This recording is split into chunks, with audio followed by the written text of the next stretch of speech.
Hey, James. I'm gonna use the. Can I use the Shed Time Zoom really quick? Do this review. Yeah, 'Cause- cool, dude. Okay, cool. Thanks.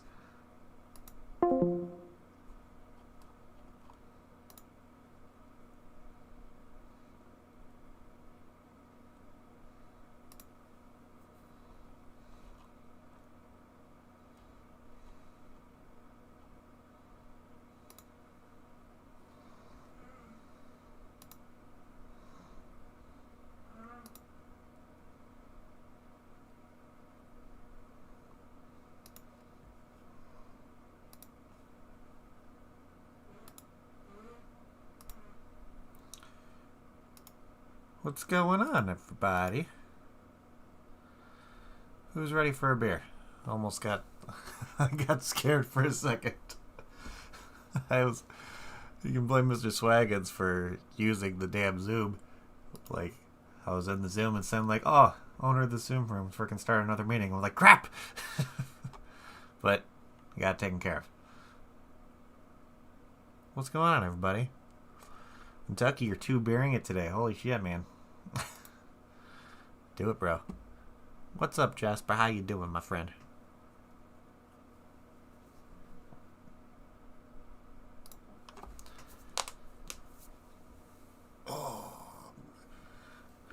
I'm ready for a beer, that's for damn sure.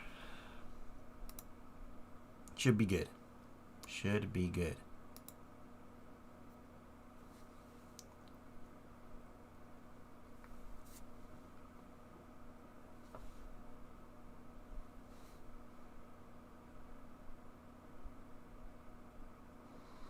Oh, 4:30 people. I know it's a little bit late than usual, but let's get it done.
Boom. What is going on, ladies and gentlemen? Happy Friday to you all, and welcome to another live beer review. Today, we're taking a look at another Chicago brewery that I'm kind of excited about, just because I don't think I've had a beer from this brewery before, and it's kind of a situation to where, I don't know, this style of beer, I think, is kind of frowned upon a lot, just because it's a lager is more of like, I guess you can say, a style of beer that you kind of associate to the cheaper side of things, I guess. But when it comes to craft beer coming out with a good lager, there's kind of a trend on Untapped that's been happening, like breweries have been trying to kind of start a trend where it's like, when it comes to checking in a beer on Untapped, they've been starting to try to do to where it's like, stop checking in a lager under 4 out of 5, which maybe this might one hit that. So who knows? But today we're going to be looking at some Uncle Ebenezer from Around the Bend Brewing Co. I don't know if freaking focus is not going to focus because the whitewash kind of shit. But yeah, it's a dark lager from Around the Bend. They're located in Chicago, and I'm excited about this one. It's going to be interesting since, I don't know, it's just, I don't think I've ever done a review on a lager before, so when it comes to doing that, I'm kind of excited about it just to see, because I know lagers have more of those kind of bready or kind of yeasty notes, like I would kind of describe it as like a biscuit kind of situation. But with this being a dark lager, I'm maybe gonna expect some notes of either chocolate or possibly coffee. Who knows? But without further ado, let's crack this guy open. I'm ready for a beer. So let's see what this guy's like on the smell. So, yep, really kind of like you get those dark notes already for sure. Kind of like more of a, I don't know if it smells like a coffee. It kind of smells like a coffee note in there. But I'm thinking there might be kind of like a chocolate in there. I don't know why. Because there's times where it's had this smell where it's like that bready kind of like roasty kind of smell to where I would describe it as a coffee. But then when I drink it, it kind of comes on that note of being more of a chocolate. But yeah, it smells nice. So let's give this guy a pour. Gonna be drinking out of my Untapped pint glass this afternoon. Let's see how dark this guy is. Yep, pretty damn dark for a lager so far. Expecting a nice kind of like lightish brown head to it. But yeah, look at that. It's kind of a surprising thing when you come to look at a lager, just because you normally don't see a lager this damn dark. Like, this kind of can be mistaken for, whoa, slippery hands all over the keyboard, son of a bitch. Hold on a second, people. Just my luck having slippery fingers. What the hell is that? So there's a little bit of beer on the keyboard, but don't mind me. Well, that's kind of shitty. Wait for it. Yep. I'm watching on the replay thing on the freaking stream, and that was just, that was something. But whatever. We're getting through it. So yeah, on the smell on this one, still getting like those same kind of bready kind of coffee notes as well. But I'm thinking, I don't know, I have this feeling that this might be kind of directing towards maybe like a coffee chocolatey situation, but who knows. So without further ado, let's give this guy a try. So cheers, everybody.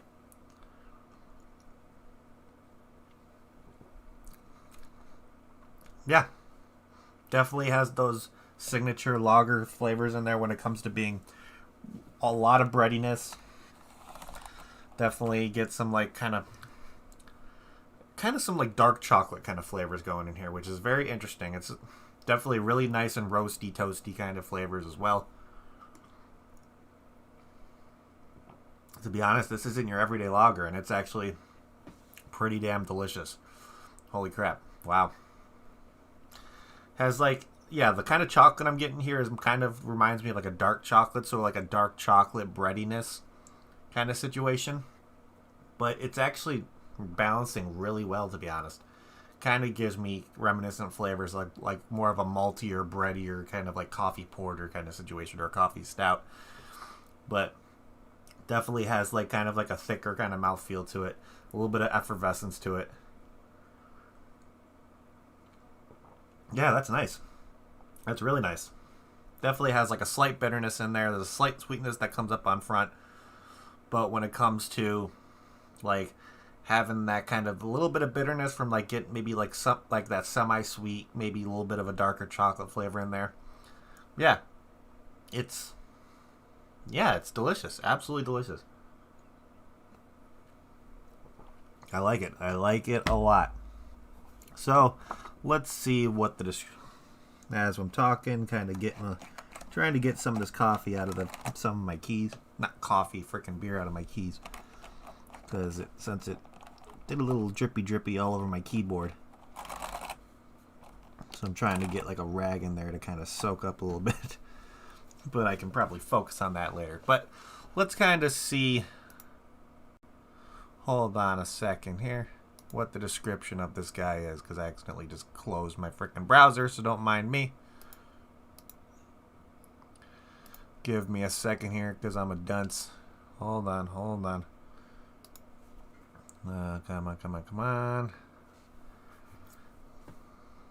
Come on, YouTube. Okay, give me a second. Of course, this happens right as okay, I think we're back. Good to go. Okay, so let's kind of figure out, let's look at the description of this guy after I closed everything. So now I have to kind of go back into everything I had open, do this. Okay, I don't have to do the put your birthday in thing anymore, so that's good. So let's kind of go back and see what the actual description of this guy is. But actually, before we do that, let's talk about Around the Bend really quick. So they did a little bit of searching on their website. Their website's a little, I want to say it's kind of, not janky, but it's kind of slow moving to me. I don't know why. But actually, I wouldn't say it's slow moving. It's really nice looking. But there's one thing that I want to kind of like lead off with when it comes to talking about this brewery, because I think it's a really cool thing that they did. So the first thing they put and tell you is we're not renegades. We're not rebelling against anything. We think that the revolution is over. The war has been won. Big beer is dead. They just don't know it yet. And by dead, we mean irrelevant for millions of beer-loving Americans. So right off the bat, that is a really cool thing to kind of see a brewery tell people what it's like.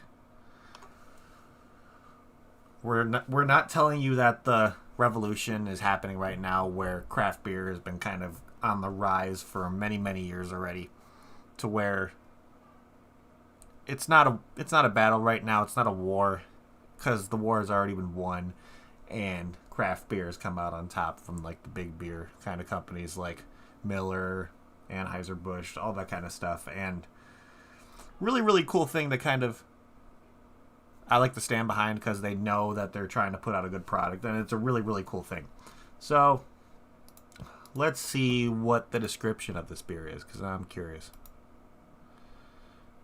See how accurate I was. So let's the Vixen. We go to the Uncle Ebenezer, which, you like, I don't know if I mentioned this before, but it's a 5.4% ABV with 26 IBUs, which is like a beer measurement of bitterness, which there's a slight bitterness in here, but not in a bad way. Not in a bad way at all. It's actually really nice. Definitely thinking I'm going to say right now that I'm going to get more. I think it's going to be more of the level of dark chocolate flavors I'm getting in this one, for sure. Just by the more I drink it, and just having those bitter flavors kind of come through the palate a little bit more. But let's read their description of the Uncle Ebenezer. So, look who's in the freezer. It's Uncle Ebenezer, and he wants a cold, cold, cold, cold, cold one. But it's got to match his dank, dark soul. So we designed this dark pseudo-lager using Lutra yeast to ferment clean and clear. A creamy tan head tops the chocolate brown liquid with noble hop aroma, complementing the sweetness of Munich malt. Rich, complex flavors reminiscent of roasting chestnuts, caramel, and toast abound resolving with a low-level bitterness and a medium dry finish. Won't you step into the freezer?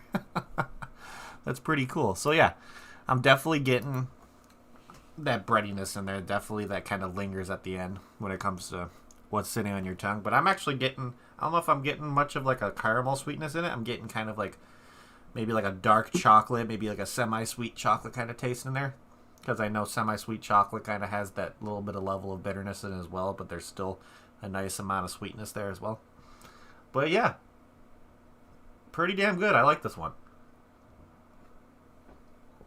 There's a lot of levels of this reminding me of like, that are like more on that stout level, just because I'm getting like strong flavors of like roast coffee, maybe like kind of situations. But it's nice. It's very, very nice. So, well, we got thunder going outside. It's kind of being shitty weather here today, it looks like. I don't know, it's just been crappy. But let's kind of start wrapping this up, and let's see. Let's go to Untapped and see what Untapped has to say about this guy, because I'm curious. Uncle Ebenezer. So like I said before, it's a 5.4%, 26 IBUs, and with 466 ratings. This one has an average rating of 3.74, which is pretty damn good, I would say. I think that's a pretty good rating for, even though the trend that they're trying to get behind is let's start rating lagers above a 4, which I don't know if I'm going to give this one to that point to where it would be around a 4 out of 5 on Untapped. But let's see. What are people saying about this one? So let's look. Somebody gave it a 4.25, saying, rather digging this dark ale thing. It's a bit different, but brings a rich array of flavors with minimal bitterness. Nothing wrong with that. So 4.25. Let's see, 375 for. Let's see, we got a 325 for. Let's see, 3.5. Another 3.5. 425. 375. Let's see, another 4. So yeah, pretty. A little bit all over the place when it comes to ratings on this one, but that's okay. But let's start going down our rating scale here and try to figure out what we're gonna do with this one. So let's look at can art. Yeah, it's very, very nice. I like the kind of like. I'm gonna try to get it to focus, but I don't think it will. You got a little Uncle Ebenezer come out of a fridge, right there, which is pretty unique. If you can't really get a good picture of how the label is when I show it on camera, you can always go on my Instagram and kind of get a good look at it that way. But yeah, I really like around the Ben's logo on top, when it kind of has like that archway kind of situation going. Definitely like the patterns in the background where it's kind of like wavy kind of lines going there. So it's kind of nice, definitely appealing to the eye. Yeah, pretty solid can art. I'll give this a solid like 4 out of 5 for sure. I really like the weird kind of creepy looking dude coming out of the fridge. I think that's my favorite thing about this one, just because it's I feel like everybody has their like version of their Uncle Ebenezer that's just weird, creepy, and just awkward. But that's okay. But let's see. If I got this beer in a flight at Around the Bend, would I get another one? I probably would, to be honest. I like it. Definitely, if I was like kind of looking to try to, if maybe it was around that time to where, see, you kind of think about this as like a fall kind of thing. This is a beer that comes out in the fall around that time, probably around like maybe October-ish, maybe late October, maybe September. But then it kind of starts getting in the stout season as well. So you kind of thinking that I might lean towards more of a stout. But if I was looking for something that was a lower ABV, and it still had those reminiscent stout flavors, like a breadiness and the kind of like the roasted kind of flavors that you get with a nice like maltiness in there, I definitely drink another one of these for sure. It kind of brings a lot of those similar flavors of a stout to this different avenue of beer when it comes to creating a dark lager. So yeah, I drink another one for sure. So what's my rating scale going to be? What is my final rating on this guy going to be? I kind of wish I tasted a little bit more of that caramel, but overall, I really like the kind of like roasted, semi-sweet chocolate flavors I'm getting, where there's a nice little sweetness in there with the breadiness, like biscuity kind of flavor. But there's still that nice kind of bitterness that you would get from either like a coffee or like a dark chocolate flavor as well. So overall, really, really nice, really smooth. Definitely has that kind of like effervescence to it on the mouthfeel at first. Then it kind of gets kind of syrupy, but not much. And then it kind of gives you like a dry mouthfeel at the end. But overall, pretty delicious. So let's see what this, before we get out of here and give our final rating, let's see what this thing pairs with, because they actually tell us what this thing pairs good with. So what they recommend pairing this beer with when it comes to food: anything spicy, barbecue, let's see, bratwurst, thick cut steak, and cabbage rolls. So that's interesting. I'm guessing a lot of those like dark maltier notes kind of come in. I think I could see that coming in really well with barbecue. Maybe with like a red meat, I could definitely see that. And coming from like a bratwurst / like a cabbage roll, those are like heavily spiced like pork dishes. I can definitely see that being a situation where it would balance out all the spices that are in those two things, and it would kind of just overall just balance everything out. And even with the flavors in this, I feel like this would balance out. Like if you're having spicy food, it kind of, maybe it might tone down the spiciness when it comes to eating spicy food with this. I'm not too sure, but I definitely like to try it out. But who knows?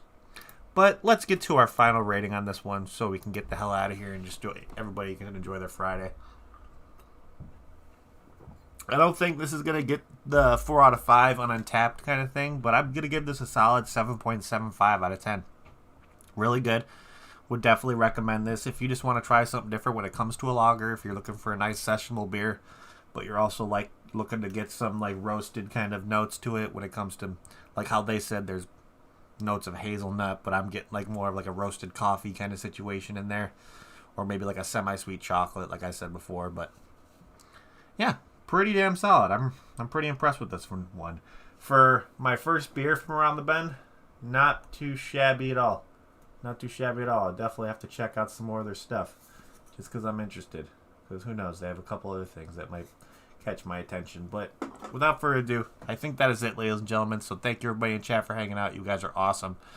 Make sure you hit that like button on your way out. It would help me out a lot. And if you want to kind of get to like a social media aspect of beer, get yourself on Untapped. It's a great platform when it comes to having beer drinkers kind of have one communicative place to kind of just check in beers, get badges, talk to other people that drink the same beer, all that kind of stuff. You can comment on other people's posts, all that kind of craziness, shoot friend requests. And plus, Untapped gives like a lot of deals when it comes to different like services that they promote when it comes to, because Untapped is how I found out about Tavour. So you'll have discount codes for possibly being able to get Tavour or any other kind of beer subscription service. Or you can get discount codes for when they have like a new stock of their glassware, which Untapped has their own glassware as well, obviously, because I use their glassware all the time and I love it. But yeah, really, really cool. Really impressed with this one this week, and next week is going to be a pretty special one. I got a beer for you guys tomorrow. It's going to be like that I'm excited about, and then Sunday I got a special situation that you guys will find out about that day. It's going to be on a different platform you're going to have to look for to find out what my thoughts are on a couple brews I'm going to be drinking, but it's going to be fun. But other than that, that's pretty much it, ladies and gentlemen. So I'm going to say it like I always say it.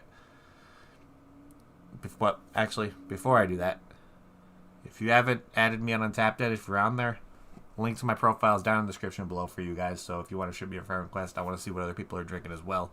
But now we can finally get to the end of this, and I'll tell you same thing like I always tell you at the end of this stuff. If you're going to drink responsibly.